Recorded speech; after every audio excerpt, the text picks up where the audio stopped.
Hi, everyone. Welcome to Stella Live Online. I can see we've got people here from Somerset, from Stockport, from Florida, from Amsterdam. So great to see so many people joining us.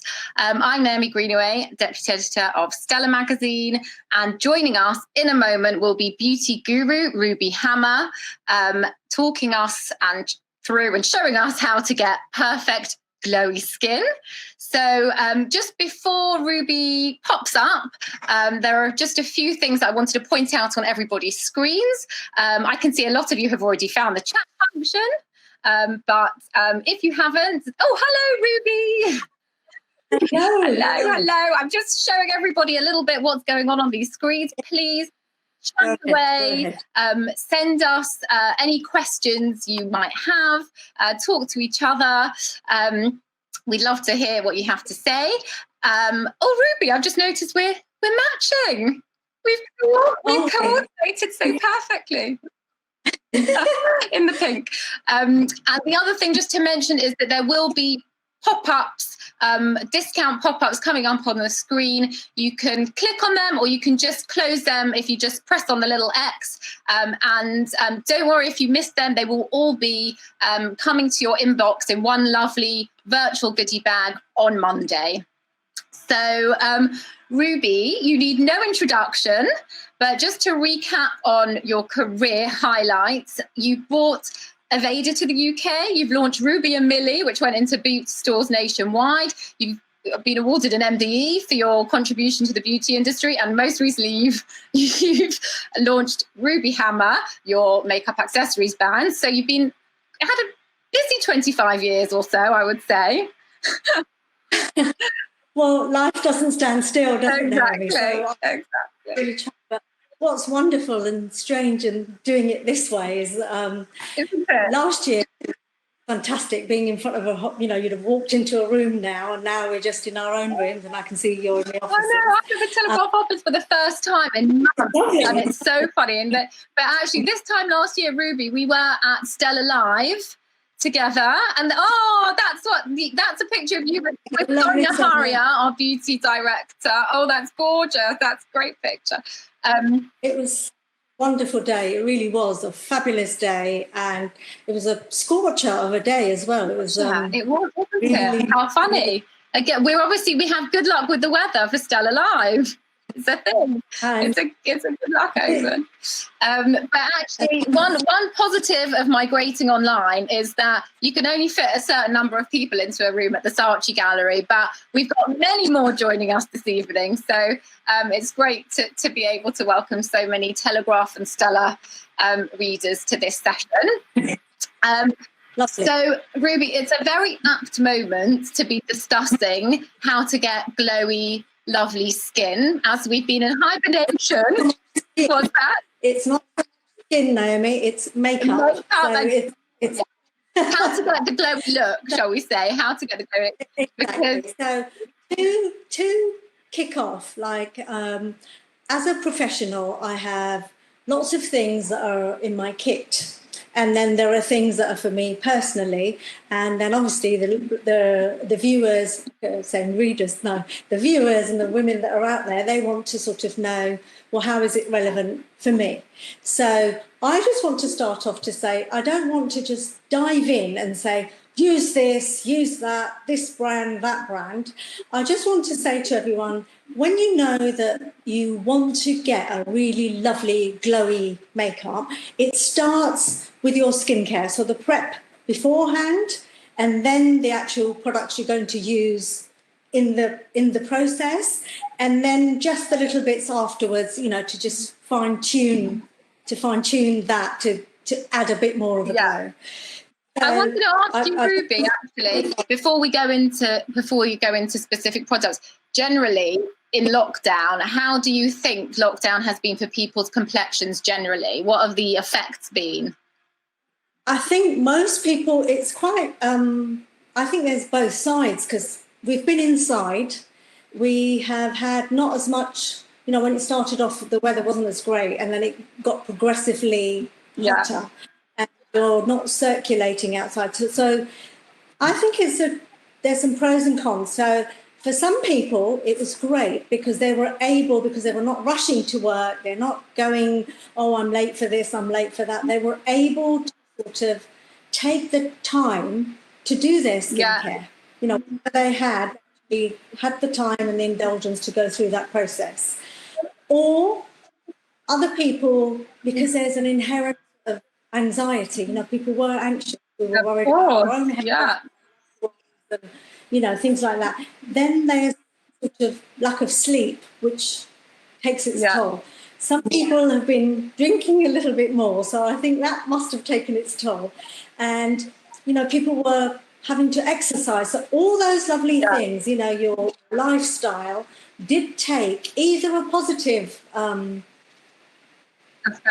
positive note, or it might have been negative, depending on who and how that person's work had led them to that point. But I think gradually people sort of pared down and then addressed it, and then they still had these Zoom camera video things, and then drink a bit more water, take a bit more of your vitamins, started doing a bit of exercise, started going out for longer walks. So I think you had a bit of both. So it's down to each person, and I think everybody's seen both sides of that. In the should we use this lovely chat function to actually see how people watching have found lockdown has been for their skin? So Ruby's mentioned a few different things there. So a lot of people may have, actually the other thing is going in the garden. Maybe you've find that your skin has been a little bit sun damaged, or are you drinking too much, or are you looking tired with the slight dark circles? Or have you found that the stress has had an effect on your skin, or do you just have your normal regular skin as you usually are? So please tell us in the chat. We'd love to hear how people have found lockdown. So we're seeing, but people saying they like leaving their skin makeup free. That was from Leanna. That's a very good point as well, isn't it? It's that without the makeup on, it does give your skin a bit of time to breathe. And maybe that's an improvement for some people. Is that often a plus point, Ruby, or should we all be using the right makeup and not do that? Makeup is not inherently horrible. Do you know what I mean? It gives you a lovely tool. It's presentable. You can make yourself look sexy or natural or stylish or very sophisticated. The thing comes down to whether you take it off effectively. You know, if you don't cleanse properly and you don't remove it, that's the bad rap. It's not the makeup itself that's clogging up your skin or giving you bad skin. So that's why I always say it brings it back to having a regime, whatever that is. You must cleanse your skin. So whether that is to remove makeup or the pollution or the dead cells from your skin, whether it's just sebum, oil, you know, dirt, and, you know, micro pollution that we don't see, but it's all there. Even if you're indoors, it's... I wanted to mention, Ruby, that someone has put here that some people have been busy working during lockdown and haven't had time to use skincare. And that's absolutely true. Obviously, everyone's had a very, very different lockdown. So, and some people have had far less time on their hands for that sort of thing than others. So thank you for pointing that out. So, but Ruby, actually, it's a very, very apt moment to be talking about the makeup side of things and how to get this glowy skin look, because for a lot of us, we may only have seen the Amazon delivery man for the last however many months.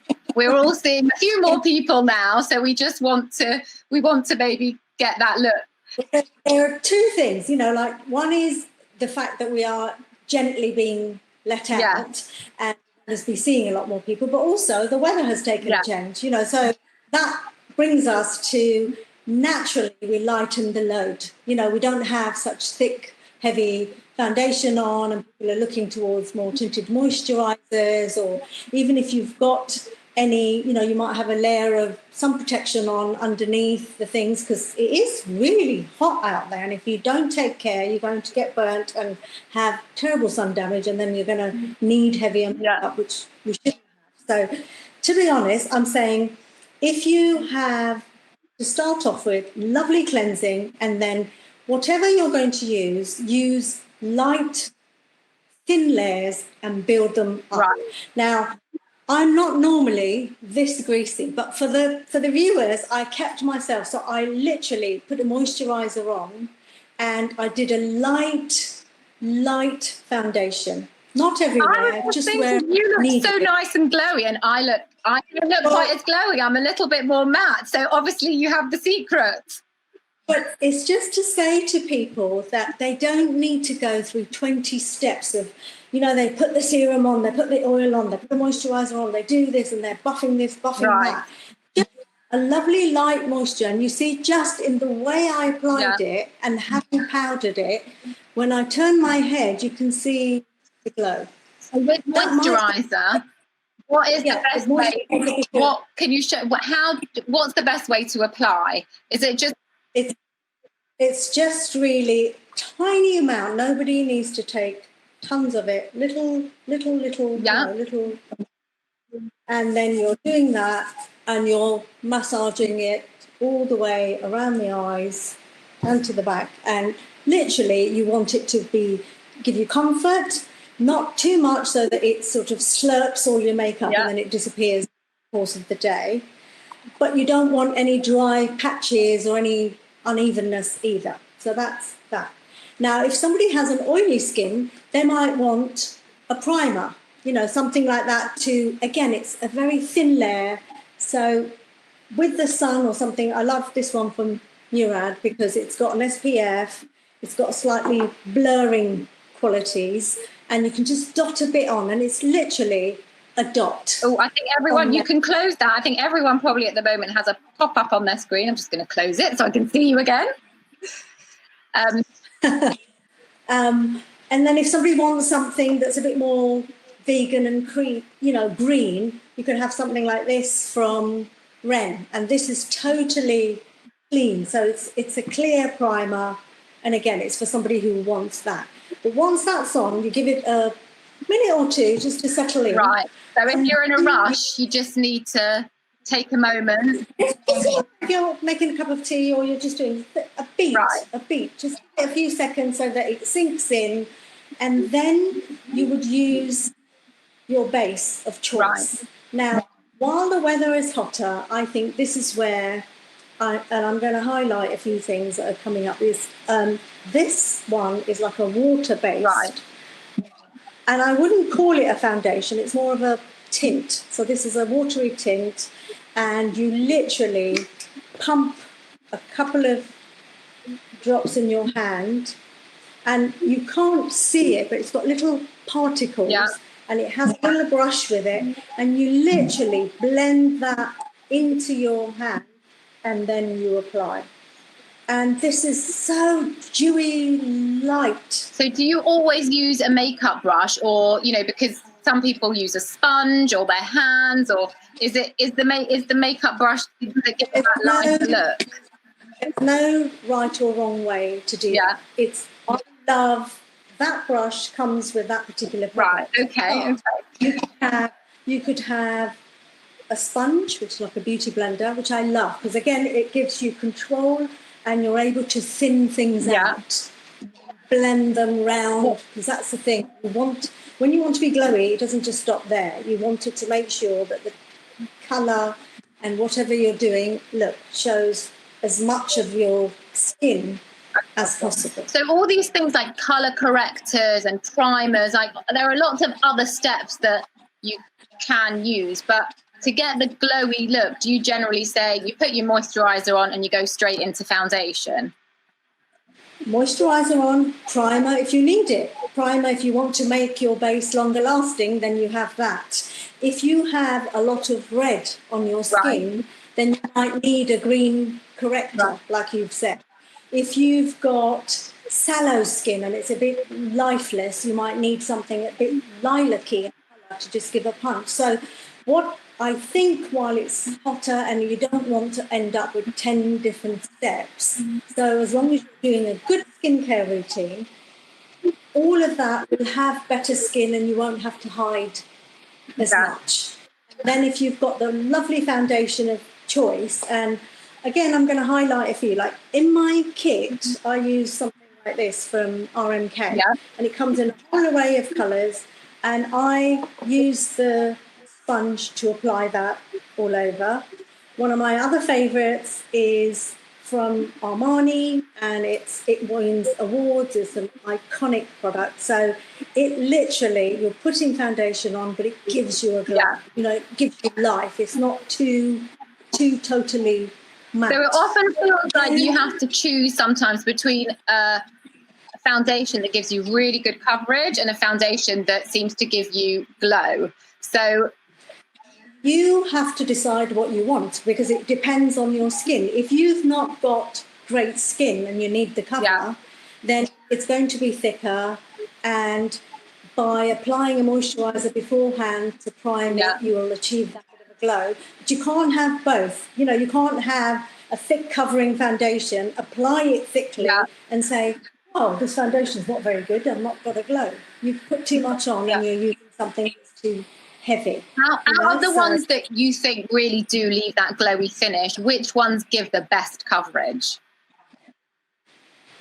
You know, it really depends, because I can wear a very thin layer of it, and then I can just go over and build up where I might need it. Right. So it's not really about the one foundation that will do that. It is discerning, and it is strategically how you apply it, and how you know, like even the most glowy foundation, if somebody cakes it on, it's not that foundation's fault, you know. So it's always about discerning, looking like, look, I'm getting really hot and sweaty now, and I like the glow, but I don't like it all here. So I will show a little something then. But I also want to highlight another product, which is, this is the Everlasting Youth Fluid, which is a lovely foundation for our slightly older, more mature, you know, so if you're 40 plus, that's a lovely one to give a nice glow. It has a hint of colour because you might have a few broken veins, or you might be a bit red around your nose, but it's nice and light. Sorry, did you say what brand was that? That was from Clarins, and it's called Everlasting Youth Fluid. Okay, so that's one to look out for. So once you've applied that all over, you've still probably got concerns, like you might have dark shadows, or you might have the odd blemish. And I've used a little concealer, and I've done it under my eyes, just a tiny bit, but I've got a little bit of pigmentation on my face. So I've kind of left that for here to show you how you can just pin a little that.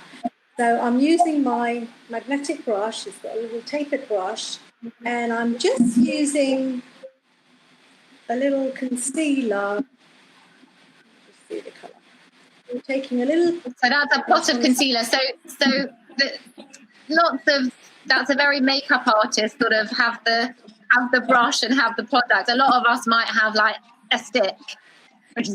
Well, the thing is, I've got a few. So look, you've got liquid ones with the doe foot. So whatever one, you know, like that. Yeah. You do. Does that work as well? Does that work as well, or is actually having that palette and the brush a better way to apply? Sometimes when you don't have a big area, it's nice to pinpoint exactly where you need to you know, put it. Let me just see. I'm going to have a look there. I'm just dabbing it on to the bits that I need. And sometimes it might be 2 shades. You know, sometimes people think, oh, it always looks amazing on you, but then it's because you might have 2 concealers. Like I have 2 concealers here. One is lighter that goes underneath my eyes, and the other one's slightly darker that goes onto my dark points. And then are those different types of concealers, the concealer that you might put under your eyes and the concealer that you might use to put on blemishes are different? You're right. Different consistency, different.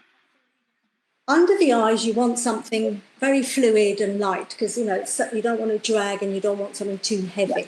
But when it's a blemish, or it's red round here, or it's a scar or something like that, you do want something a little bit heavier, and it might be a slightly darker colour as well, just to, you know, to put on so that it matches the rest of your face.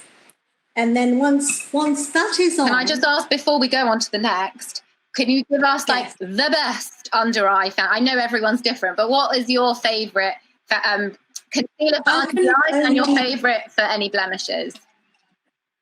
For me, I think under the eyes or whatever, I love the NARS Radiant Creamy concealer. NARS Radiant Creamy, okay. At a push, I can do my whole face with that if I don't even wear foundation. And the other one I have to say, because if you are darker skinned or you're older or you've actually got marks you want to hide, is from Laura Mercier, and it's called Secret Camouflage. Ooh, it comes in 2 colours, and you can use 1 or 2 and you dot it on. It's slightly thicker in consistency, but once you put it on, it won't budge. Right. Oh, I like the sound of that. You need that. Just to say, by the way, to people watching, that we will, if you follow us on Instagram, we will put all these fabulous recommendations up on Instagram afterwards, so you don't have to furiously write them away.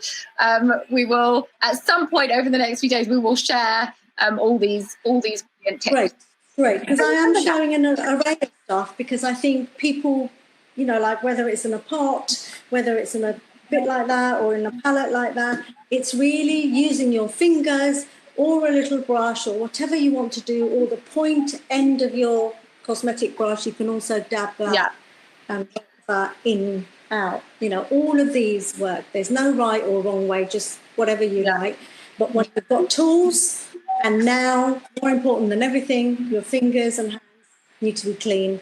So hygienically, it's good for you, and it's also good to keep your tools clean, because otherwise you get the build-up on there, and I just think it's given us a jolt. I have very good hygiene anyway, I have to work, but I think everyone's now highlighting that they need to be particularly stringent about what's the best way to clean if you do have brushes and things like that to clean? How do you clean?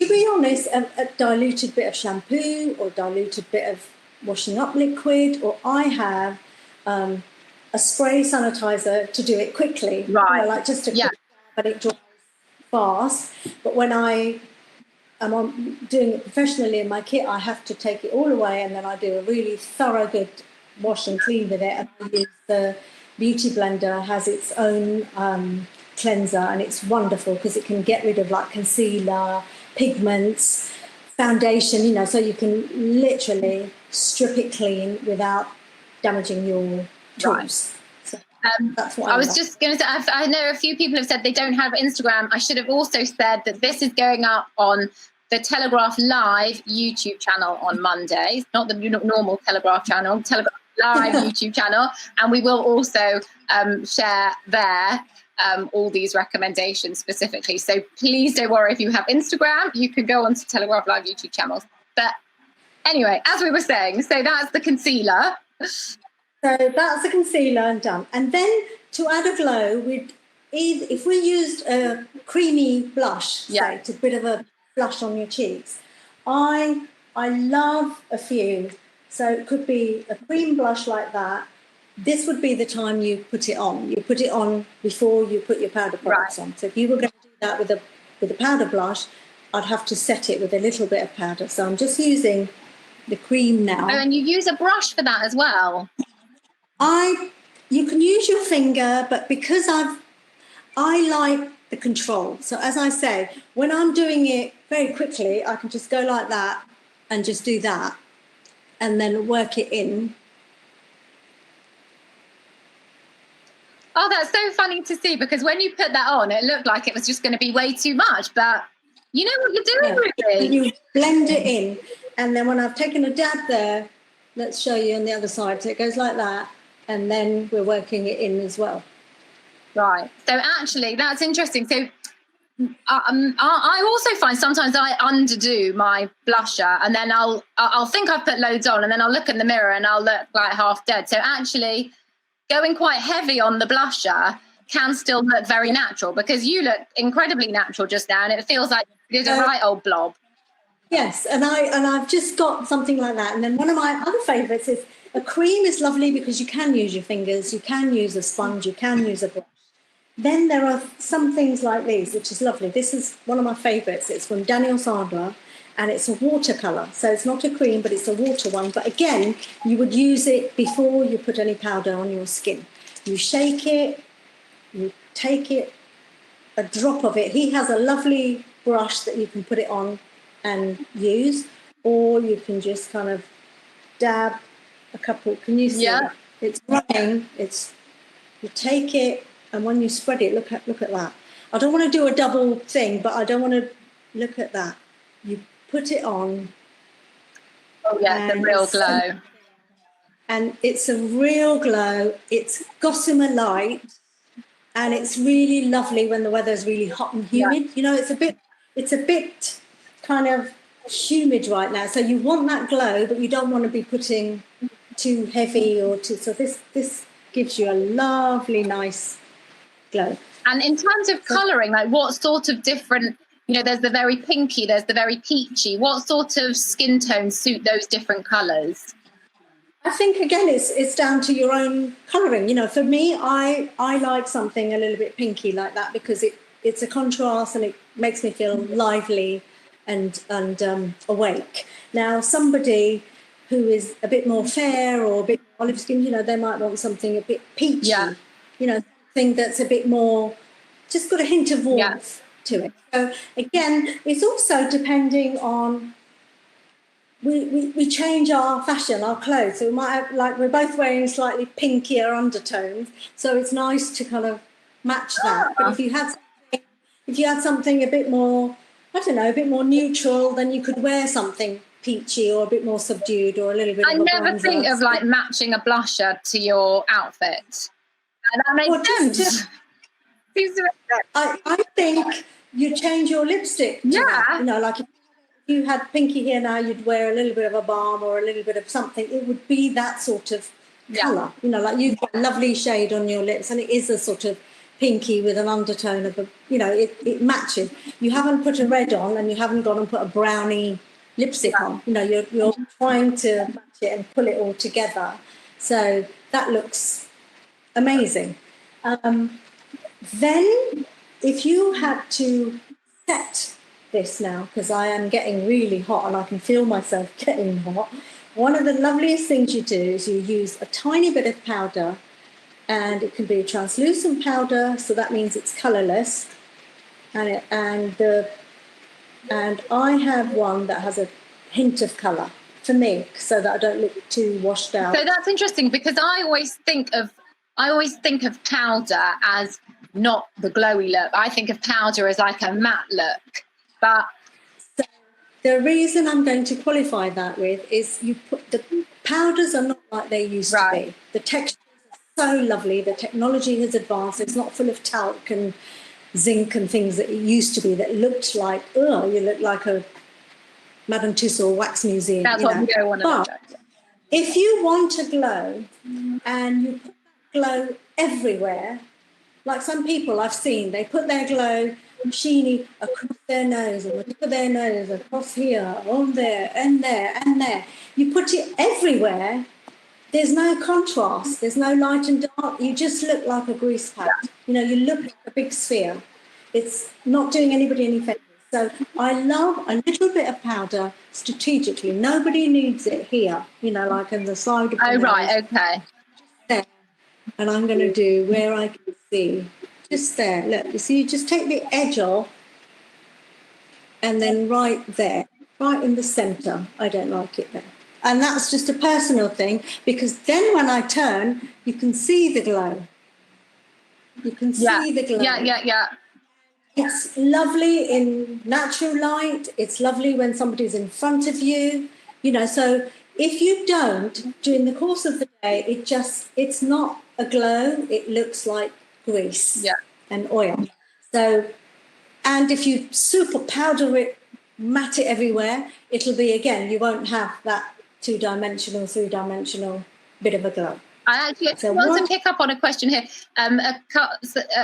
Sandra has asked, what shade of blush would suit me as a dark complexioned black woman? And actually, that reminded me because I wanted to mention a very poignant post you put up on Instagram last week about how upsetting it was to hear that some Black and Asian models go to shoots and they ask the makeup artist if they need to bring their own foundation.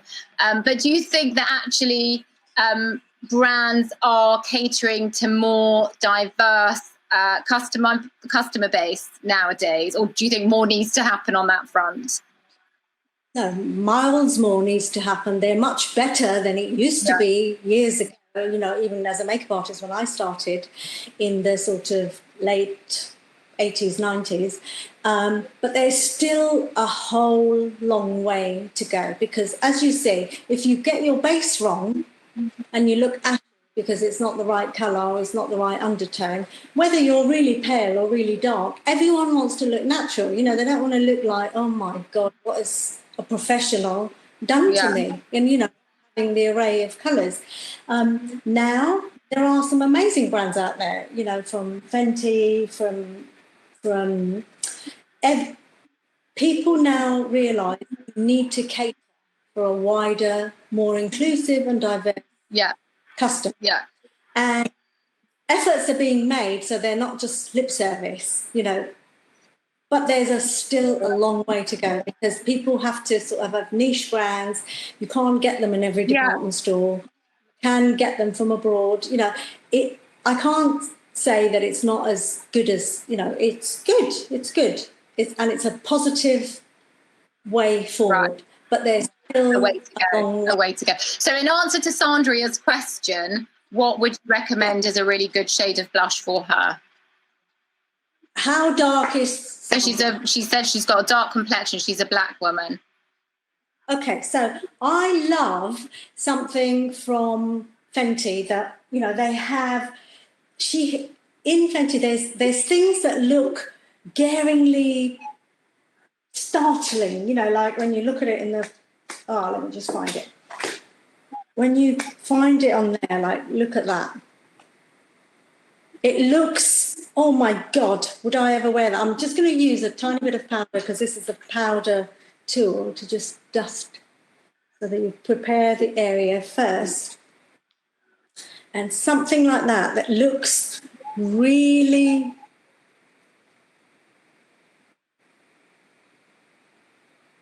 That looks so pretty. That's a really lovely, lovely pink. So I've just got light-handedly, but if Sandra's darker, she can use a slightly heavier hand, and it will give that glow. And there's another one in there, I can't remember the colour off by hand, but if she goes and has a look at them, the more vibrant and pigment-rich those colours are. And, you know, Fenty has done the research. It will just melt into her skin tone, you know. So something like from NARS, there's a colour called Exhibit A. It looks like, oh my God, it's clown makeup, but it's not. When you put a light dab of it and follow the curves of your skin, it just comes alive and you look alive. Anything too pale and washed out on somebody who's a black person you're gonna look dead and lifeless. So you want a punch of colour. So, and can I see, what's the makeup brush that you use, the blusher brush? What sort of brush do you use for? Well, I just used a hint of it to control. So there are lots of brushes. It could be that shape. It could be that shape. Yeah, so there's the flatter ones, and then there are like the rounder, bushier ones. It's all, again, that you're able to sort of tilt it and blend it, you know. So I like a smaller brush because I've got quite a small face. But then some people, the only thing I would say is don't use a huge brush to apply blush. Because when you hold it flat to your face, that's how much space it takes. So that's why I picked this one. It's from Real Techniques, and it's a really small little brush. You just lightly, so that I can hug the corners of my cheeks, take it up a bit, and then I can reapply more if I need it. But you're applying and blending at the same time. So going back to where we were before, powder.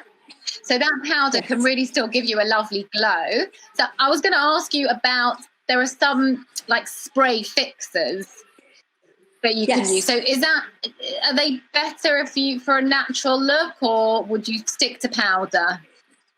Spray fixers are really there to... A powder will set the actual concealer and foundation and bits so that it doesn't shift around in your face.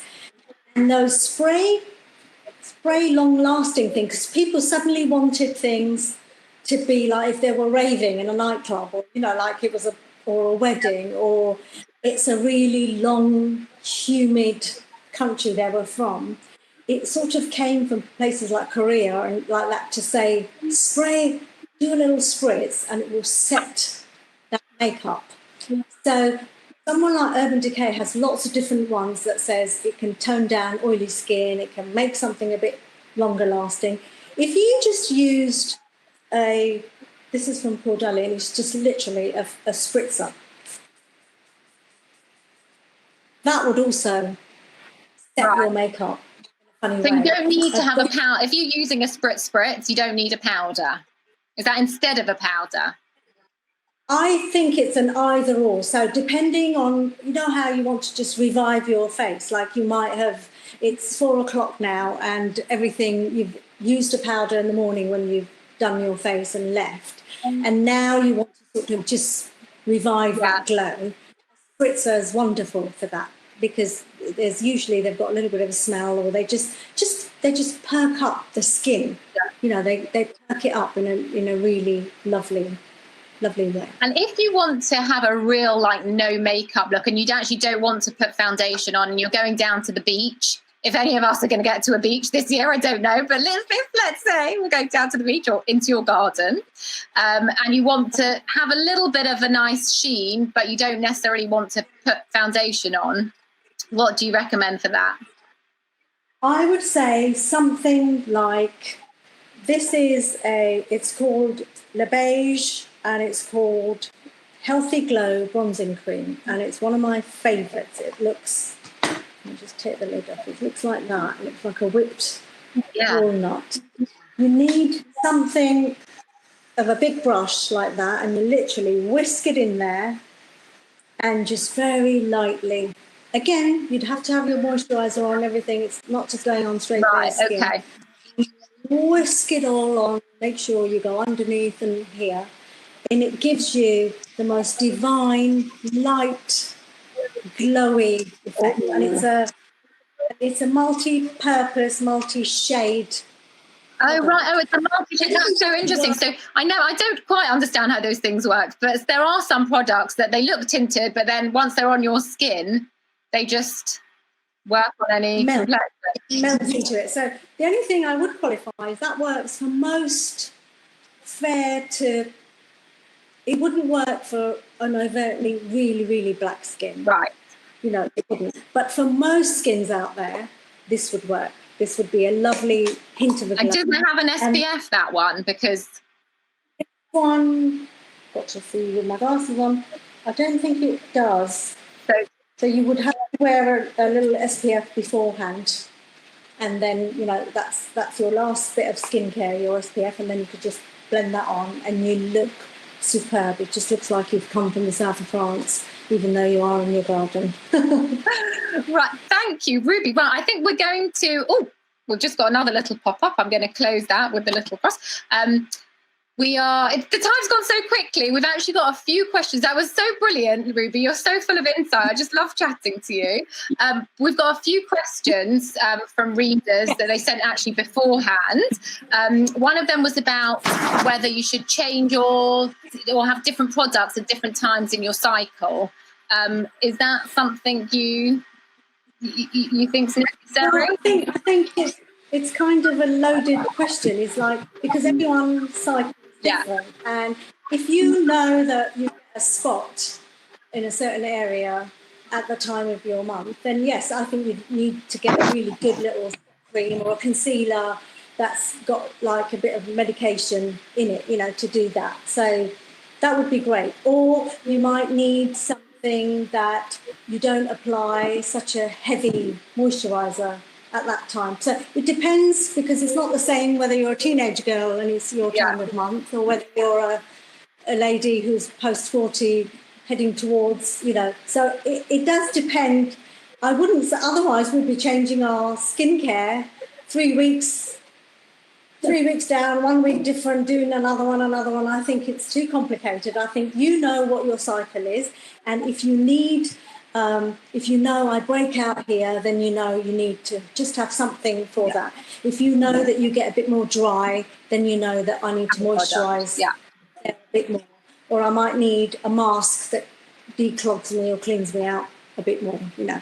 But thank you. So I actually wanted to, because we're running out of time, I wanted to take a few other questions from people watching. So someone's asked, do you recommend any organic products? So is there anything paraben-free brand? Products for what? For makeup or for skincare? It's very bright. You know, when people just say that, they do need to be specific about. Well, Angela, if you want to tell us more specifically, but let's start generally. Anything for skincare or anything that comes to mind, I'm sure. Well, I already said from somebody like a brand like Rouge, or they have a lot more cleaner formulas, or they're organic and they're vegan. There are makeup brands like that, or Too Faced. So again, it's down to the person to research. In my kit, I have lots of different brands because of people might be allergic to something, or people might have a certain request like that, oh, I just want that. So I have a whole array of different things to do that. But I don't solely have just an organic brand or just this kind of brand. I have to make it work, not just for natural skin. I have to make it work photographically or on a shoot on that. So it is results driven. Yeah.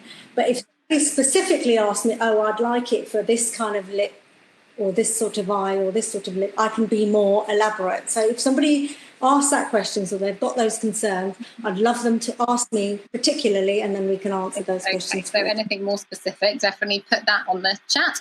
And we've got a question here.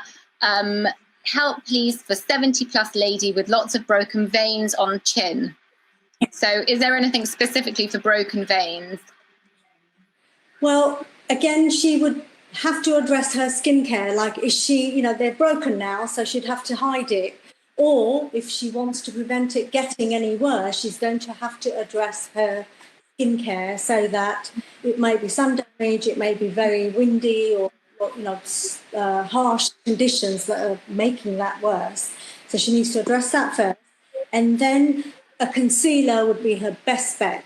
And there's a great one from Vichy Derma Blend, and it's a lovely one that she can just sort of very gently tap on and just hide that bit. And she can use her fingers to sort of just apply it. And then the heat in her fingers, while she's tapping it, it will kind of just melt it a bit and not look so hard. And then she could just lightly powder it to set it. That's great. Ruby, I think we've got lots of other questions. I'm just wondering if people want to email us at stella@telegraph.co.uk. Maybe we can forward some of those questions to you. Maybe we can answer some people. We've got so many questions here, and we'll try to get answers for you if you send.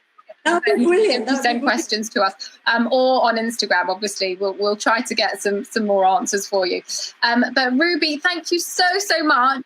I'm sure it's gone so quickly, and I've tried to address as many things, but there's no like formula. But as I said, keep those questions coming, and we'll try and answer them. Thank you so much for having me. Thank you. We're all going to be looking absolutely luminous tomorrow, I'm sure. I just wanted to say, obviously, to look out, everybody, for your virtual goodie bags. They're going to be popping up in your inboxes on Monday. If you've signed up for any more of our Stella Live online talks tomorrow with Trini or Shirley Ballas, then enjoy those. If you've missed out on signing up for those, then they are all going to be on the Telegraph Live YouTube channel starting from Monday. Also, just to mention that we've got a fabulous issue of Stella coming out on Sunday, a beauty special, in fact. So if you don't get yours delivered, grab a copy, and all of our content otherwise is online at telegraph.co.uk /Stella. Most of it you do need to subscribe to read, and also if you haven't signed up to our newsletter, then please do. Stella Daily, it's a daily dose of Stella magazine straight to your inbox, and for that you can sign up at telegraph.co.uk /Stella Daily. So that's it. Thank you so much again, Ruby. It's been fabulous speaking to you. Thank you everyone for joining us, and enjoy your weekend.